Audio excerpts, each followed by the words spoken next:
Hi friends, வணக்கம்.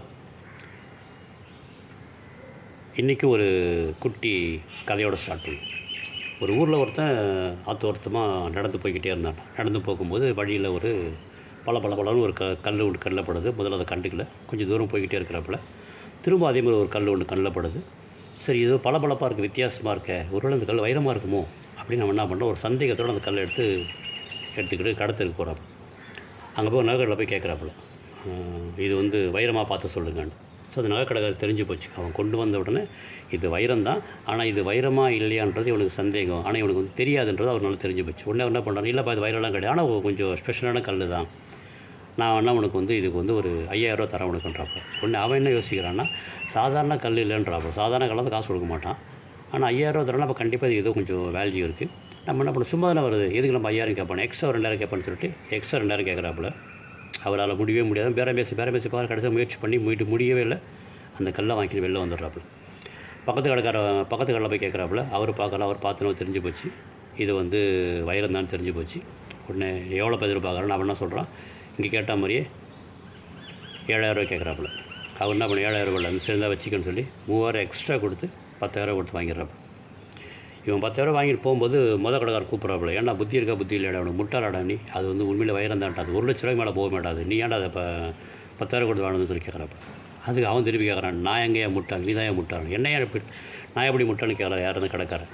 ஆமாம், எனக்கு இந்த கல்லோட மதிப்பு தெரியவே தெரியாது, ஒரு சந்தேகத்தில் நான் உன்னை கேட்ட வைரமாக இருக்குமோன்னு, நீ உனக்கு அது வைரம் தான் தெரிஞ்சு போச்சு, அதோட மதிப்பு எவ்வளோ உனக்கு தெரியும், அப்படி என்ன பண்ணிருக்கணும், நீ நான் கேட்ட 5000 ரூபா கேட்டேன், நீ எக்ஸ்ட்ரா 2000 கொடுத்து வாங்கிட்டு வந்தோன்னா உனக்கு சொந்தமாக இருக்கும்.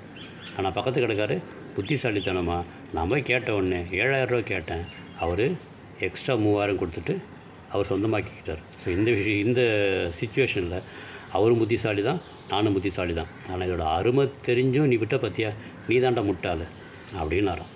அதே மாதிரி தான் வாழ்க்கையில் நம்மளை சுற்றி இருக்கிற நிறைய பேர் நிறைய விஷயங்கள் நம்மளை முட்டாளாகிறதுக்கு முயற்சி பண்ணிக்கிட்டே தான் இருப்பாங்க. நாம் அந்த சுச்சுவேஷனில் அது உண்மையாக பொய்யான்றதை பார்த்து கற்றுக்கிட்டோம்னா எது சரியோ அதை மட்டும் நம்ம செய்ய ஆரம்பித்தோம்னா நாம் புத்திசாலி ஆகிடுவோம். அப்படி இல்லைன்னா நாம் கண்டிப்பாக முட்டாளாகிடுவோம்.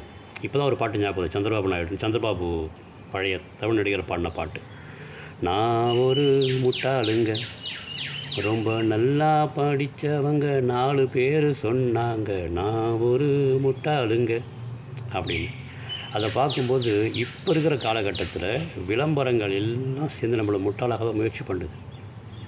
அதான், ஆமாம், யோசித்து பாருங்களேன். அவங்கள பொறுத்த வரைக்கும் எப்படின்னா, ஏதோ ஒரு விஷயத்தை ப்ரமோட் பண்ணணும், ஏதோ ஒரு பொருளை விற்கணும், அவ்வளோதான். அது விற்கிறது மூலமாக நம்மளை முட்டாளாகிறதுக்கு முயற்சி பண்ணுறாங்க. நாம் அதை கொஞ்சம் உஷாராக இருந்தோம்னா நம்ம தப்பிச்சிக்கலாம், இல்லைன்னா முட்டாள் தான். எப்படி தெரியுமா, அதை யோசிக்கும்போது, ரொம்ப நல்லா நடிக்கிறவங்க 4 பேர் நினைக்கிறாங்க, நான் ஒரு முட்டாளுன்னு. உண்மையிலேயே அந்த விளம்பரத்தை பார்த்து புத்திசாலித்தனமாக இருந்தோம்னா நம்ம முட்டாள் கிடையாது, இல்லைன்னா கண்டிப்பாக நம்ம முட்டாள் தான். அது என்னன்றதை வீடியோவில் முழுசாக பார்க்கலாம். சரியா? பாய், டேக் கேர்.